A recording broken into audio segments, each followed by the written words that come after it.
O corpo de Cristo. A consumação da obra da cruz. A consumação da obra da cruz é a Igreja. A obra da cruz prossegue até o corpo de Cristo e culmina no corpo de Cristo. Portanto, o conhecimento da cruz nos leva ao conhecimento do corpo de Cristo. A cruz leva o homem a um estado de fraqueza e incapacidade no qual ele perde totalmente a esperança na velha criação. Quando ele é levado a esse ponto, ele é de fato libertado da velha criação e introduzido na nova criação. Tudo o que é da velha criação foi condenado e exterminado pela cruz. O corpo de Cristo é a nova criação, ele não tem nada a ver com a velha criação.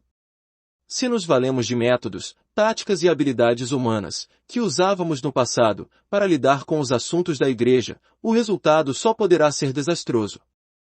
Deus não aprovará nada que provém da velha criação, e não permitirá que nada da velha criação permaneça na nova criação.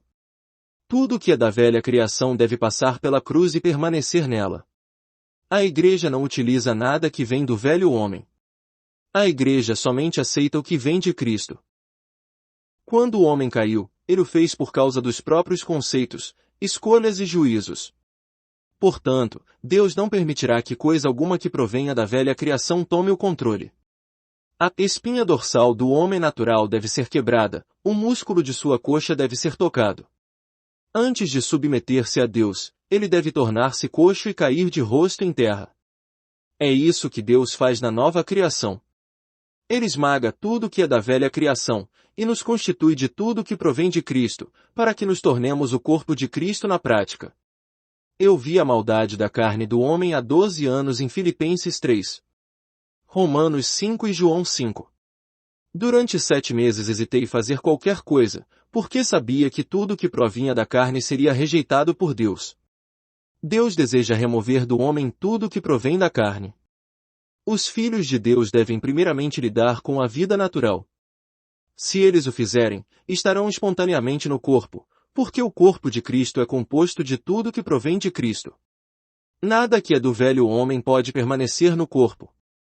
Assim que alguém passe pela experiência de Romanos 5 a 8, ele pode entrar na experiência de Romanos 12. Hoje a Igreja está dividida porque os cristãos vivem na esfera errada. Eles não vivem na nova criação ou na realidade do corpo de Cristo, mas apenas na superficialidade das doutrinas, que pertence à vida natural do homem e é parte da velhice do homem.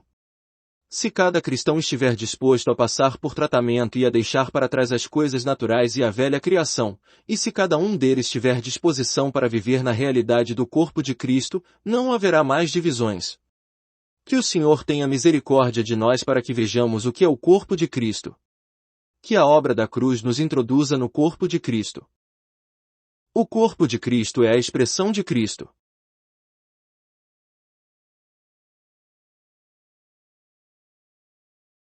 Que é o corpo de Cristo? É a continuação da vida de Cristo na terra. Quando veio para a terra e aqui viveu, ele se expressou por meio de um corpo. Hoje, ele ainda precisa de um corpo para expressar-se. Assim como um homem precisa de um corpo para expressar tudo o que ele é, Cristo precisa de um corpo para expressar-se. A função do corpo é ser expressão plena de Cristo. Não podemos manifestar nossa personalidade por um membro isolado do corpo, como orelhas, boca, olhos, mãos ou pés. Da mesma maneira, Cristo não pode manifestar sua personalidade por nenhum membro individual de seu corpo. É preciso todo o corpo para manifestá-lo. Devemos ver que tudo que é de Cristo é expresso por meio do seu corpo. Isso não é tudo. O corpo de Cristo é a extensão e continuação de Cristo na terra. Foram necessários mais de 30 anos na terra para Cristo revelar a si mesmo. Ele o fez como o Cristo individual. Hoje ele se revela pela Igreja. Esse é o Cristo coletivo. Antes, Cristo era expresso individualmente, agora é expresso coletivamente. A diferença entre ser um membro e ser um cristão.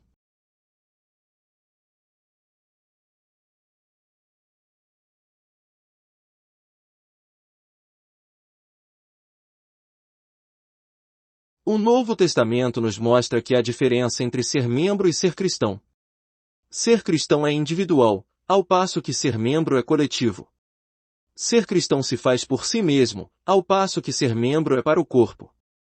Na Bíblia há muitos termos com significados opostos, tais como pureza e impureza, ser santo e ser comum, vitória e derrota, o espírito e a carne, Cristo e Satanás, o reino e o mundo, glória e vergonha. Todos são opostos. Da mesma forma, o corpo está em oposição ao indivíduo. Assim como o Pai é oposto ao mundo, o espírito é oposto à carne e o Senhor é oposto ao diabo, também o corpo é oposto ao indivíduo.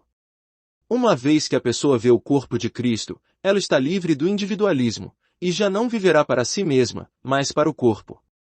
Uma vez libertado do individualismo, espontaneamente estou no corpo. O corpo de Cristo não é doutrina, é uma esfera. Não é ensinamento, mas vida.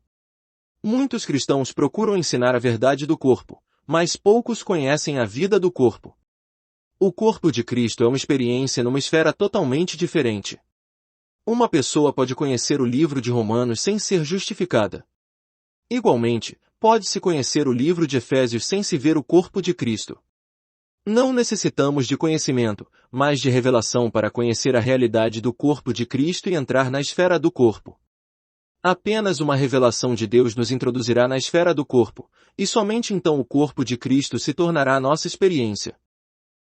Em Atos 2 parece que Pedro pregava o Evangelho sozinho e 3.000 foram salvos por seu intermédio.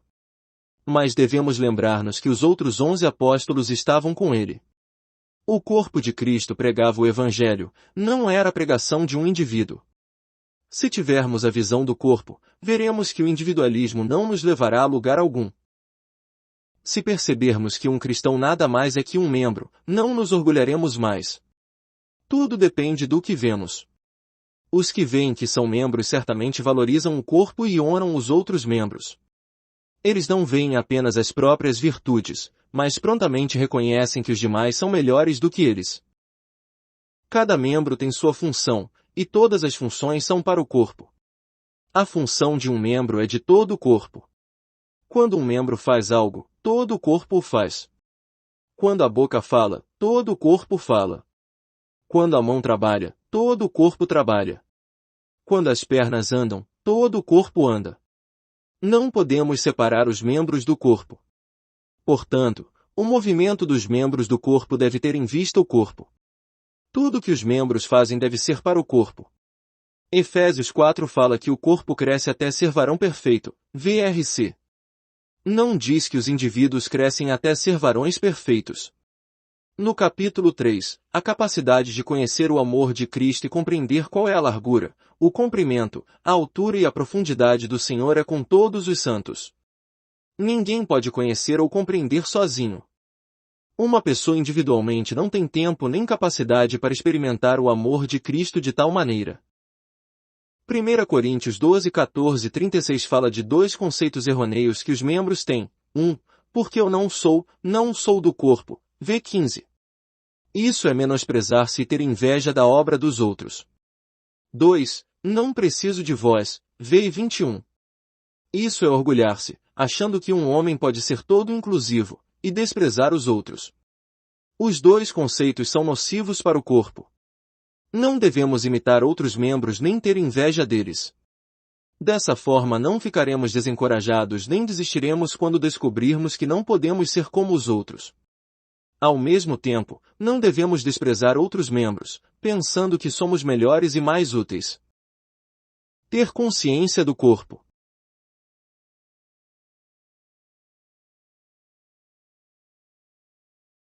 Na vida da igreja devemos aprender a ter consciência do corpo. Quando estamos em desacordo com os santos, certamente estamos em desacordo com Deus. Alguns cristãos são como borboletas, agem independentemente. Outros são como abelhas, agem e movem-se juntos. A borboleta voa de flor em flor, seguindo o próprio e doce caminho, mas a abelha trabalha para a colmeia. A borboleta vive e trabalha individualmente, mas a abelha tem consciência da coletividade. Todos deveríamos ser como as abelhas, e ter consciência do corpo de Cristo para viver junto com os demais membros do corpo. Onde quer que haja revelação do corpo, ali há consciência do corpo. E onde quer que haja consciência do corpo, o conceito e a ação individuais são imediatamente descartados. Ver Cristo resulta em libertação do pecado, ver o corpo resulta em libertação do individualismo.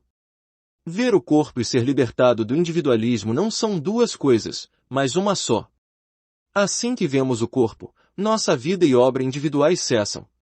Não é questão de mudança de atitude ou de conduta, a revelação faz a obra. Não podemos entrar na esfera do corpo senão vendo. Uma visão interior verdadeira resolve todo o problema. A necessidade do suprimento do corpo. Todo cristão deveria saber que é apenas um membro. Sem os outros membros ele não sobrevive. Todos os membros devem estar unidos para tornar-se o corpo. Todos os membros do corpo estão relacionados uns com os outros, e não podem ser separados. Entre os membros deve haver suprimento e relacionamento mútuos. Somente assim eles podem sobreviver. Se um cristão tem um viver independente, mais cedo ou mais tarde ele ficará fraco e secará. Se sou um ouvido, não consigo ver e nem deveria esperar ver por mim mesmo. No corpo, a função de ver cabe aos olhos, e não a oração que consiga dar vista aos outros membros. Se sou ouvido, que devo fazer para ver? Devo ir aos olhos, ou seja, a um irmão que vê, e pedir ajuda.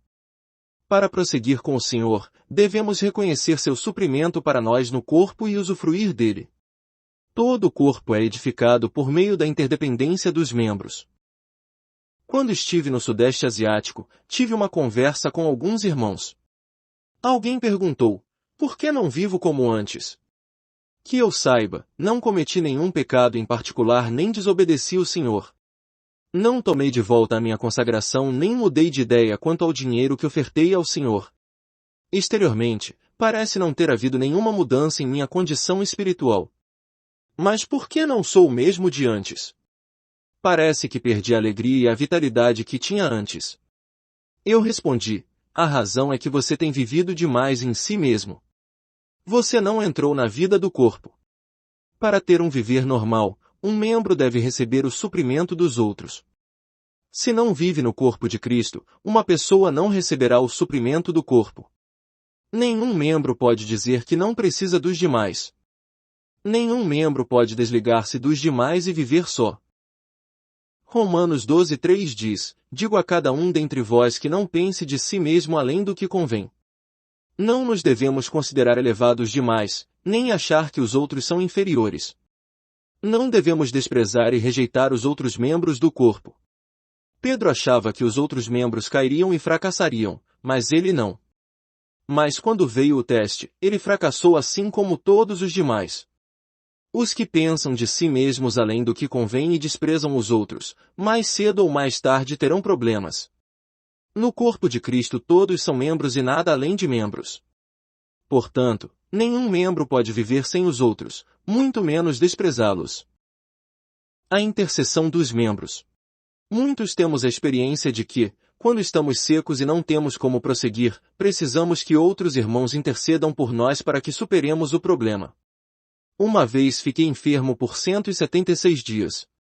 Eu orava diariamente pela enfermidade, mas não funcionou. Quando me cansei, pedi a um irmão que eu não considerava tão especial que orasse por mim. Surpreendentemente, recebi a ajuda de sua intercessão e minha condição melhorou em pouco tempo. O irmão Walsh é conhecido por sua vida de oração. Quando era missionário na China, ele sempre pedia a um jovem que orasse com ele. Mesmo que o jovem não tivesse nada para dizer, ainda era uma ajuda para ele que o jovem estivesse com ele. Irmãos, lembrem-se que isso é o suprimento do corpo. O suprimento do corpo de Cristo é uma realidade. Depois de 1930, muitos lugares na China experimentaram o derramamento do Espírito Santo, especialmente nas proximidades da província de Shantung. Naquela época eu já era salvo havia 10 anos. Eu desejava o derramamento, mas não conseguia experimentá-lo. Mais tarde, fui para Sheffield e pedi aos irmãos dali que orassem por mim. Pouco depois recebi o derramamento do Espírito. Havia um irmão na Inglaterra que conhecia a vitória de Cristo, mas não conseguia vencer determinado pecado. Alguns irmãos e eu oramos por ele, e ele venceu. Posso mencionar dezenas de exemplos que mostram o efeito da intercessão do corpo. A oração do corpo supre vida aos membros necessitados. Deus dispensa o suprimento de vida a seus membros mediante muitos outros membros. Se o dedo da mão quer o suprimento do sangue, ele tem de recebê-lo através do ombro e do braço. Igualmente, como membros do corpo, recebemos o suprimento por meio dos outros. Portanto, é tolice tentar separar-nos dos outros membros. Viver no corpo de Cristo. Que são os olhos, ouvidos, mãos e pés? São o próprio Cristo. A cabeça é Cristo, e o corpo também é Cristo. Cada membro é parte da vida de Cristo. Se me recuso a receber ajuda dos demais membros, recuso-me a receber ajuda de Cristo. Se não estou disposto a reconhecer que preciso deles, não estou disposto a reconhecer que preciso de Cristo. Assim como não posso ser independente da cabeça, não posso ser independente do corpo. O individualismo é detestável aos olhos de Deus. O que eu não sei, outro membro do corpo sabe. O que não consigo ver, outro membro do corpo vê. O que não posso fazer, outro membro do corpo faz.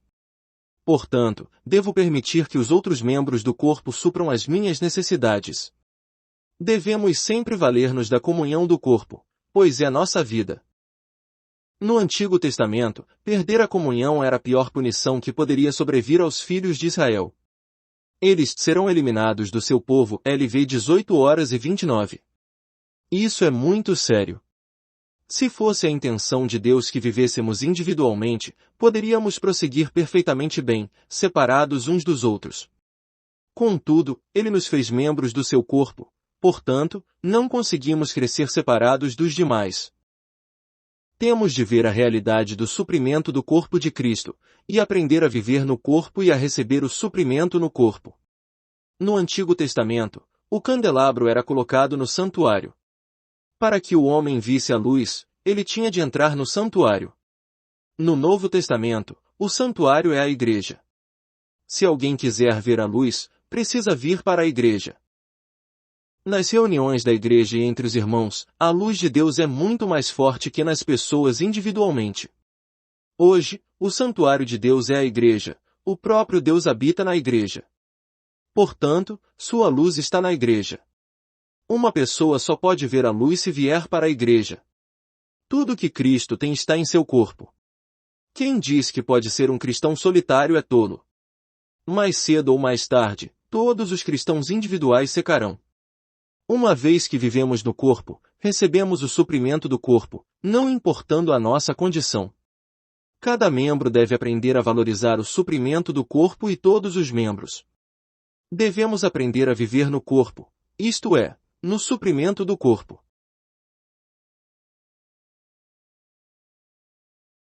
Partes extraídas do livro O Mistério de Cristo.